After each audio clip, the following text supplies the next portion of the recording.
A paz do Senhor para toda a igreja, a paz do Senhor para os alunos do IBAT e todos aqueles que com alegria nos ouvem através desse canal. O livro que nós estamos tratando é o livro de Teologia Pastoral, vai falar sobre a excelência do ministério cristão. O capítulo é o capítulo 4 da unidade 1. O tema é a preparação para o ministério. Todo homem que tem o chamado, ele tem que ter uma consciência da sua preparação. Não é só ter o chamado e não é só preparação. Eu posso me preparar, mas se eu não tiver o chamado, nada vai adiantar, né?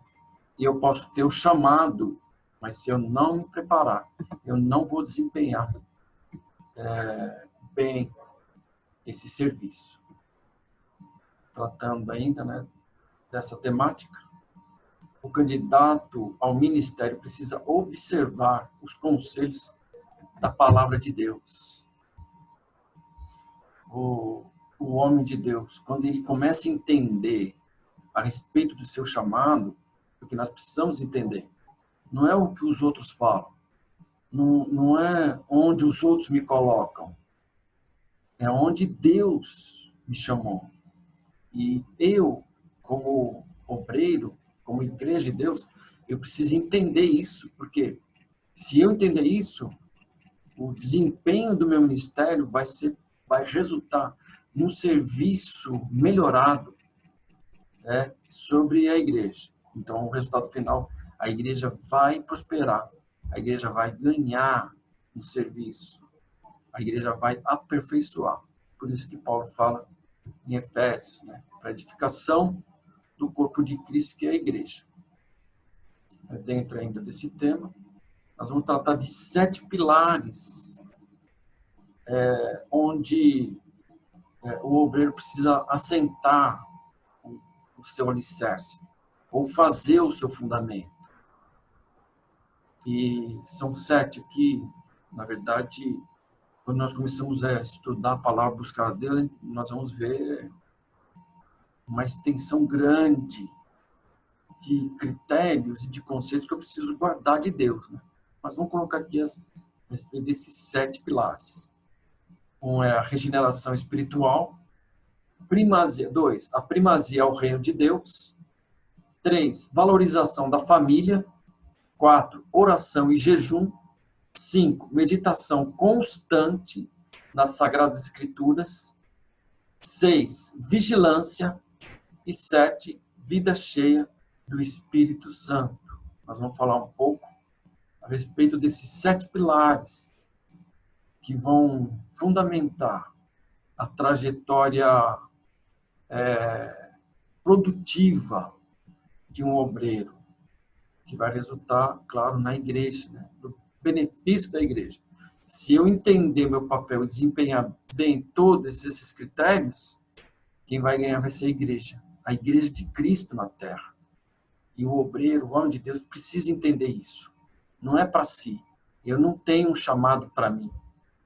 Eu tenho um chamado para um serviço em prol da obra de Deus, em prol da igreja de Cristo, né?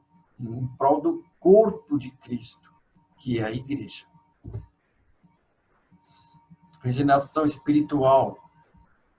Em Tito, nós vamos ver uma referência em Tito 3:5, não pelas obras de justiça que houvéssemos feito, mas segundo a sua misericórdia, nos salvou pela lavagem da regeneração e da renovação do Espírito Santo. Então, não é por muito fazer, não são pelas minhas obras, né? Não é. O que é pela regeneração e pela força do Espírito Santo de Deus. Ok? Seguindo mais à frente, eu marquei aqui, né, da regeneração, está lá no texto de Tito 3:5. Segundo tópico, a primazia do reino de Deus.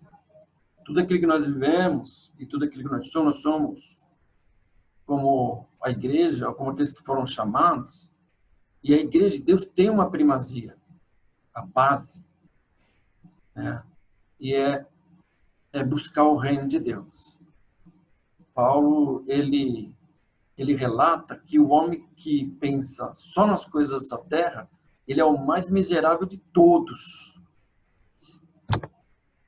Buscai primeiro o reino de Deus e a sua justiça, e todas essas coisas vos serão acrescentadas. Então, eu não posso buscar aquilo que vai ser acrescentado, né? A primazia não é essa. Também não significa que eu não possa pedir para Deus os recursos, né? A direção, a orientação, a bênção. Não significa isso.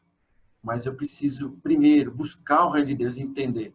E certamente, automaticamente, por causa da promessa, as coisas que serão acrescentadas vão vir sobre a minha vida.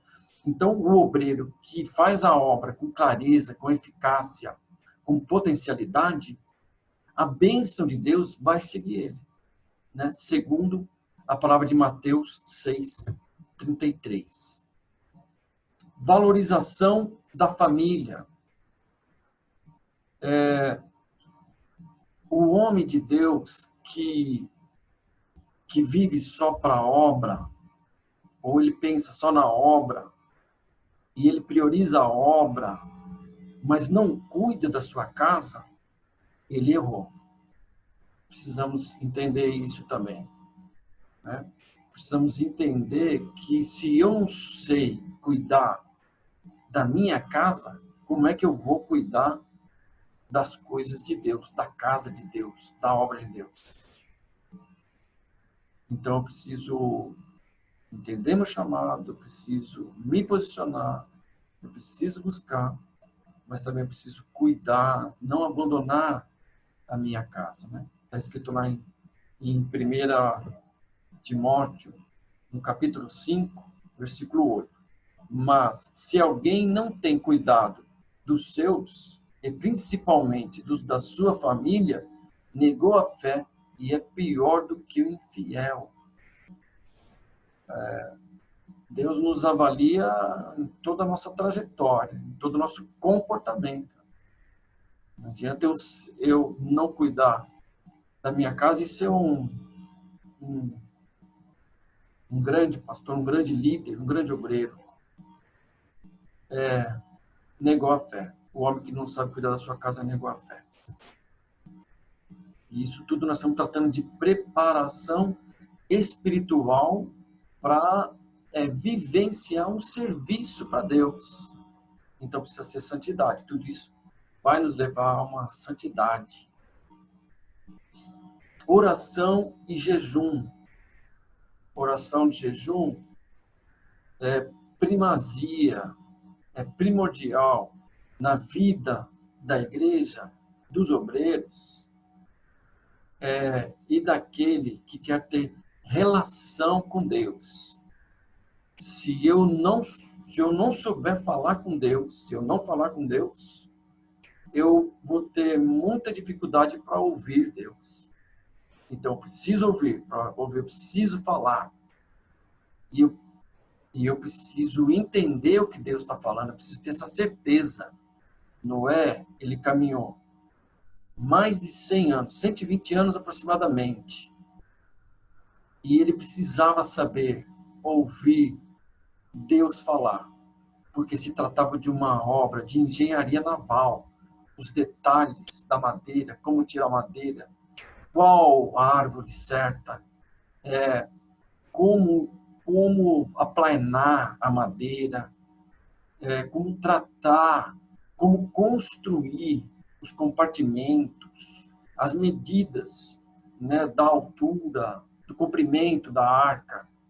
A arca, a arca que Noé construiu não foi um caixote, foi um navio. Ela precisava ter balanço, precisava ter equilíbrio, ela Noé precisava construir os compartimentos certos para os animais certos por causa do contrapeso, tinha o respiro, a parte de dispensa dos alimentos. Então, tudo isso é engenharia. E Noé precisou ouvir a voz do Senhor. E Noé precisou orar. E servindo eles ao Senhor e jejuando, disse o Espírito Santo: apartai-me a Barnabé e a Saulo para a obra que os tenho chamado. Então, jejuando e orando e pondo sobre eles as mãos, os despediram. Quem separou Barnabé e Saulo para a obra foi o Espírito Santo de Deus. E quem orou para concorrer para isso foi a igreja. Meditação nas Escrituras. Nós vemos pilares de grande importância na trajetória de um obreiro, eu digo da igreja.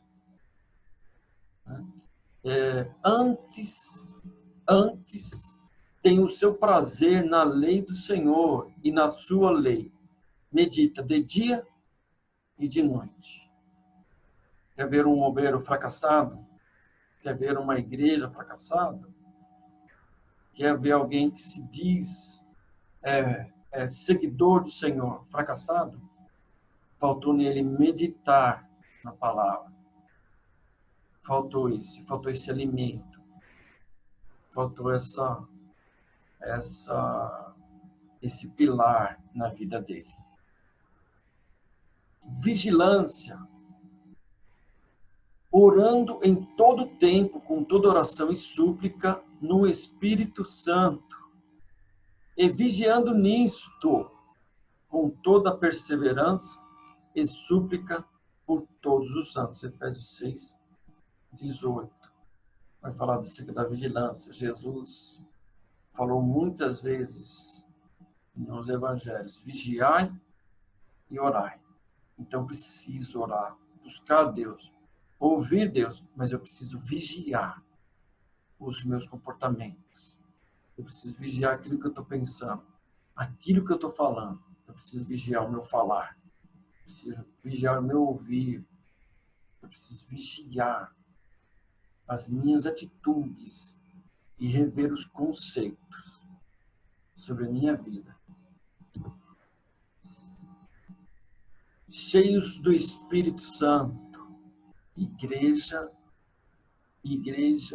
que não é cheia do Espírito Santo tem sérios problemas no desempenho do seu serviço. Obreiros, principalmente obreiros, que não são cheios do Espírito Santo, vão ficar enganados, vão ser enganados com falsos discursos, com ideologias, de conceitos humanos. Então, o homem de Deus, ele precisa ser cheio do Espírito Santo. Jesus, quando foi assunto ao céu, ele falou para os discípulos: ficar em Jerusalém, até que do alto sejais revestido. E era de poder mesmo, para expulsar demônios, para curar enfermos. E a igreja tem esse papel.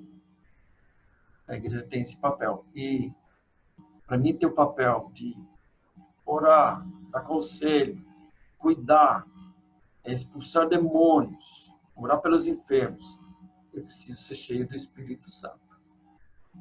E Paulo, escrevendo aos Efésios, está escrito assim: e não vos embriagueis com o vinho que há contenda, mas enchei-vos do Espírito. É isso.